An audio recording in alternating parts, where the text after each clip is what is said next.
hoy con un invitado muy especial, una de las caras más visibles que tiene el gobierno del presidente Gustavo Petro, y por eso quiero saludar al economista, exdirector de la DIAN y exministro de Industria y Comercio, Turismo y Comercio, el señor Luis Carlos Reyes. Señor Luis Carlos, muchas gracias por aceptar esta invitación del Tercer Canal y en Ocopio, ¿cómo se encuentra el día de hoy? Bien, muchas gracias. Encantado de estar con ustedes. Bueno, señor Luis Carlos, la verdad nos apetecía mucho tenerlo aquí en este espacio. Quiero presentarle a mi compañera Laura Rodríguez, a mi compañero Felipe Martínez, y queremos iniciar rápidamente esta entrevista con un reto que hemos hecho con los diferentes personajes que han pasado por este espacio, como Susana Muhammad, Roy Barreras, Carolina Corcho, Wilmer Castellanos, entre otros congresistas, políticos y funcionarios públicos, en el cual consiste en que le vamos a hacer unas preguntas que se responden con un sí, un no, o con una sola palabra, y la gracia es que usted responda la mayor cantidad de preguntas en un minuto y que obviamente pueda quedar con ese primer lugar que en este momento lo ostenta Roy Barreras, si no estoy mal. Con 30 preguntas. No, Con en el 30. Quintero, ¿no? Ah, no, en el Quintero. Y es el luego que lo Roy tiene. Barreras. Y luego Roy Barreras. Entonces, yo llevaré el tiempo, mi compañero Felipe Martínez contará las preguntas y mi compañera Laura se las hará. ¿Está listo, doctor Reyes? Es con toda. ¿Listo?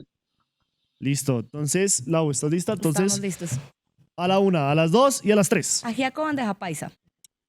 Ajiaco. Carro o moto. Carro. Un solo mandato o reelección. Un solo mandato. Frío o calor. Frío. Roy o Benedetti. Ninguno. Pensión o jubilación. Jubilación. Caracol o RCN. Ninguno. Metro elevado o subterráneo.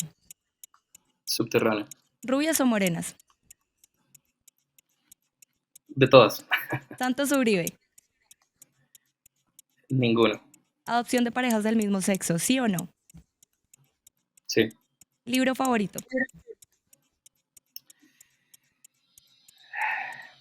SPQR de Mary Beard.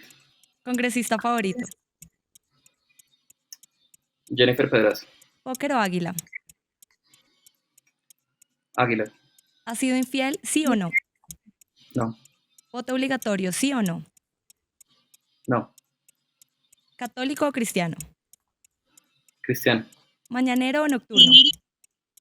Nocturno. Lega- Bueno, creo que fueron varias. Bueno, Muchas toca gracias, invitar al Luis señor Carlos. Luis Carlos a unas águilas, porque sabemos que ya la póker no le pega. Dijo que todas las mujeres, espero que eso no le traiga problemas con su esposa. Muy casi buena siempre. respuesta. No, estuvo Políticamente muy correcto. acertada. diría por ahí. ¿Cuántas hizo? 24, Luis Carlos. 24. Entonces, perfecto, bien. Muy bien, Ahí está Luis en el Carlos. podio de los 5 primeros. De los en el 5 top primeros. 5. Sí, perfecto. Súper bien. Bueno, muy bien. Los contestó muy. Se demoró fue con la del libro, porque obviamente, Sí, como claro. vemos, la biblioteca ha leído bastante y es difícil escoger solo uno.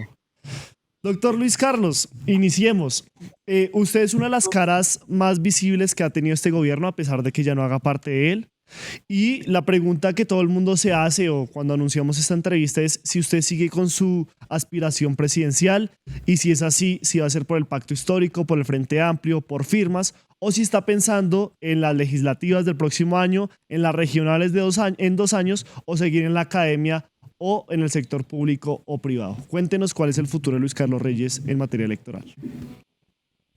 Bueno, en este momento estoy escuchando a distintas personas y movimientos que me han pedido que se plantee una candidatura presidencial y he decidido que es el momento de hacerlo. Necesitamos en el país una propuesta que reconozca esa exigencia social muy grande que trajo a este gobierno al poder, pero que lo haga de una manera, primero, 100% transparente, no como algunas propuestas que dicen que para mantener una visión social en el gobierno tenemos que seguir en esos métodos clientelistas de hacer política, como los de pues, algunos candidatos supuestamente de centro que en realidad son los candidatos de la corrupción. Necesitamos ponerle freno a eso. La corrupción ni de derecha, ni de izquierda, ni de centro es lo que están pidiendo los colombianos.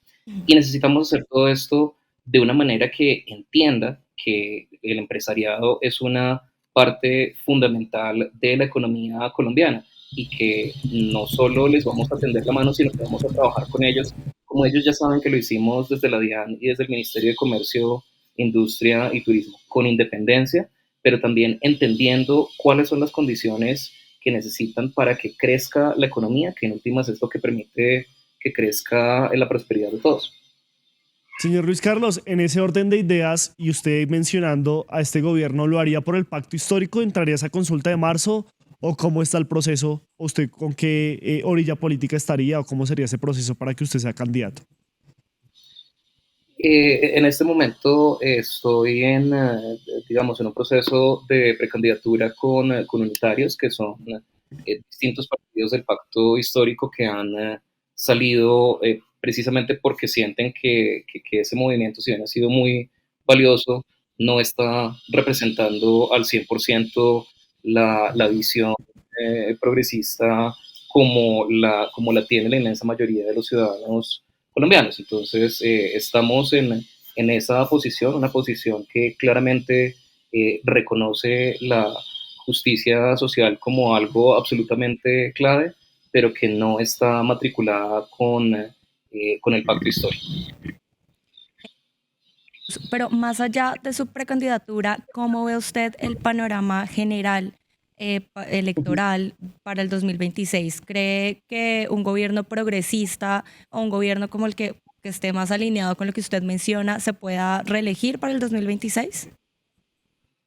Creo que puede haber un gobierno con una visión de justicia social en el 2026, pero creo que aquellos que buscan la justicia social tienen que evitar por todos los medios caer en una trampa en la que muchos de ellos están cayendo ahora, y es pensar que para lograr eso hay que de alguna manera hacer un pacto con la corrupción y con el clientelismo. Eso no es necesario. Los votos para lograr algo distinto a eso de siempre están ahí, y pues creo que lo que tenemos que hacer es ponernos de acuerdo en eso. En este caso, ¿cómo ve usted a las otras orillas políticas? Cree que tienen la fuerza suficiente para superarlos?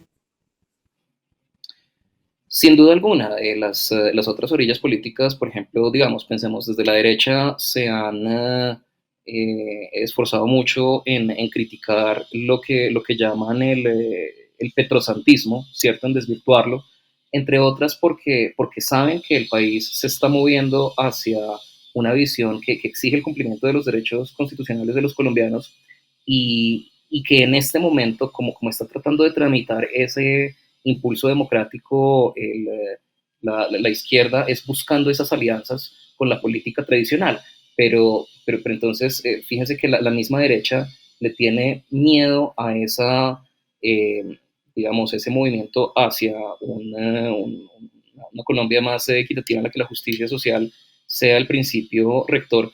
Trata de desvirtuarla con estos, diría yo, ataques con cierta justificación, en la medida en que sí hay elementos dentro de la izquierda que están diciendo, sabe que nos toca hacer un pacto con la corrupción para poder mantener un gobierno progresista. Lo que yo estoy planteando es que ningún colombiano quiere eso, ningún colombiano quiere esa corrupción. Podemos seguir adelante con una visión de transformación social que ponga el juego limpio en la política por encima de todo. Esa corrupción con la que se está tratando de pactar le hace daño en, al mismo desarrollo de esas políticas sociales. Esa corrupción es la misma que hace que se desvanezcan los recursos con los que se logran las metas sociales, hace que el presupuesto sea opaco y que con eso sea imposible planear bien para cumplir con los derechos constitucionales de los colombianos a través de las políticas públicas, y pues lo que queremos hacer es eso, es acabar con ese clientelismo y esa corrupción desde una visión de justicia social. Yo quisiera preguntarle en estos casi 3 años del gobierno Petro, ¿cuál es su evaluación dentro de lo positivo, dentro de lo que hay que mejorar? ¿Cuál es su perspectiva de lo que ha sido el gobierno Petro en estos casi 3 años?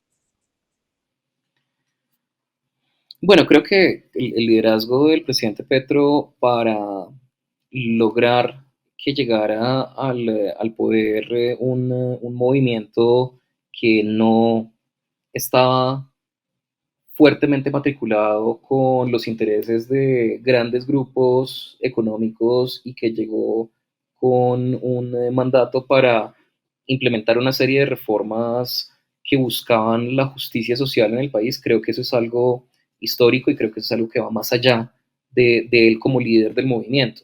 Creo que hace bien cualquier político que quiera ganar elecciones en darse cuenta de que es que esto no es solo, ni siquiera principalmente Gustavo Petro, sino es un electorado colombiano cada vez más convencido de que sí puede exigir sus derechos constitucionales.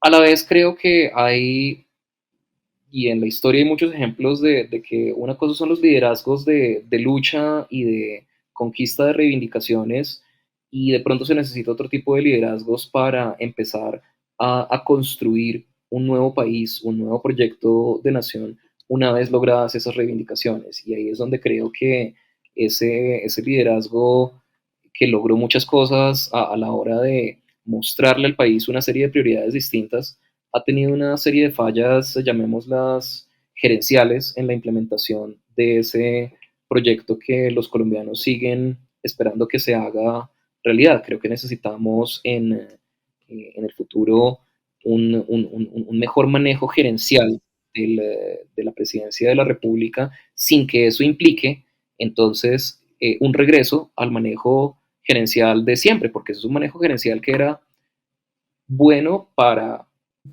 un grupo de intereses, para una serie de prioridades que ya clarísimamente no son las prioridades del electorado colombiano. Necesitamos una combinación de una visión de justicia social que pueda trabajar con los empresarios y que no esté cooptada por la corrupción y que tenga todas estas competencias gerenciales.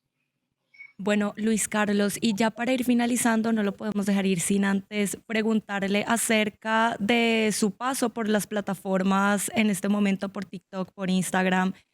Ahorita usted es una figura reconocida en redes sociales, todo el mundo ya lo conoce como Mr. Taxes, pero cuéntenos cómo ha sido su relación con estas plataformas, con los usuarios, por qué decidió cómo empezar este proceso, fue algo necesario, que simplemente usted dijo como me llama la atención y lo voy a intentar. Y de paso, cuéntenos también, que me queda la duda, cómo nace ese apodo de Mr. Taxes. O sea, pues sabemos que taxes es impuestos, ¿no? En inglés, pero ¿quién se lo puso? ¿Se siente cómodo con él?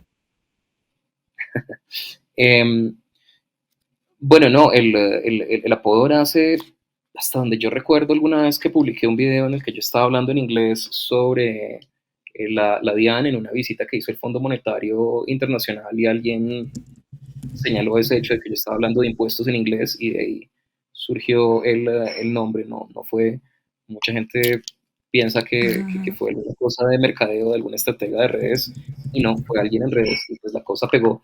No me molesta en absoluto, me da mucho gusto cuando la gente me saluda, me reconoce, me manifiesta su aprecio, que me pasa todos los días. Eh, el propósito de esa incursión en redes sociales era, bueno, precisamente lograr un acercamiento de la DIAN a la ciudadanía, y por una razón muy importante, porque los impuestos que pagamos son los que sostienen el Estado. En un país en el cual el Estado ha sufrido esta desconexión crónica de las necesidades de la gente, me parecía clave empezar esa conexión entre la ciudadanía y un Estado diferente desde la administración tributaria, entre otras, para fortalecer digamos, la convicción de los ciudadanos de que pagar impuestos es importante y es un deber que pues puede que a veces sea difícil de cumplir, pero que es un deber importante, y también para que con eso se apropiaran, como también les estoy urgiendo a que hagan ahora, que se apropiaran de todos esos procesos del Estado, porque si a uno le preocupan los impuestos, le preocupa el manejo de los impuestos. Si le preocupa eso, le preocupa la manera en que las comisiones económicas del Congreso debaten y deciden ese presupuesto, y la manera en que se usan esos recursos. Y en el momento que logremos que todo eso sea algo que los ciudadanos consideran suyo, que reclaman como suyo y que exigen que sea diferente, vamos a tener un país mucho mejor. Y esa ha sido la apuesta desde un principio, y lo sigue y lo seguirá haciendo. Señor Luis Carlos, desde nuestra unidad investigativa, la verdad, un reconocimiento al trabajo que usted hizo tanto en el Ministerio de Turismo, Industria y Comercio, no sé si lo estoy diciendo bien, también en la DIAN y demás, ese crecimiento en el turismo, la verdad, Lo voy a decir, los pantalones y otras cosas que se dicen, por ejemplo, adjetivos que se usan en el fútbol para combatir toda esta criminalidad al interior de la DIAN y demás. Y agradecerle por este tiempo. Esperamos que vuelva a estar aquí con nosotros en No Copio del Tercer Canal. Ojalá lo pueda hacer aquí presencialmente para que le podamos tener una águila como corresponde. Y si nos puede regalar un mensaje final para toda la audiencia del Tercer Canal, que yo sí le digo sin tapujos, en gran mayoría pues apoyan este gobierno, en gran mayoría son de este sector del proyecto progresista y que ven en usted pues también un candidato que podría llegar a la Casa de Nariño en 2026, y de nuevo agradecerle por estar aquí en nuestro programa. Bueno, pues muchísimas gracias por la invitación. Claro que sí, que se repita, si es con una águila también, muy chévere. Y bueno, no, cerrando, quiero mandar ese saludo a los que ven el Tercer Canal, a que se adueñen de la democracia. No son los caudillos los que nos van a salvar. Nosotros somos la transformación que hemos venido buscando, y en la medida en que ellos se apropian de esa conciencia, vamos a poder volver a Colombia ese sueño que tantos compartimos. Bueno, señor Luis Carlos, así será. Yo prefiero la póker, pero pues si esa águila nos tocará medirnos. O un cuate que ahora está en moda. Pero muchas gracias, muy amable. En Positiva creemos en el poder de la colaboración, en la fuerza de los sueños y en la importancia de estar siempre presentes. Nos impulsa el deseo de proteger lo que somos y lo que seremos. Positiva, la aseguradora de todos los colombianos.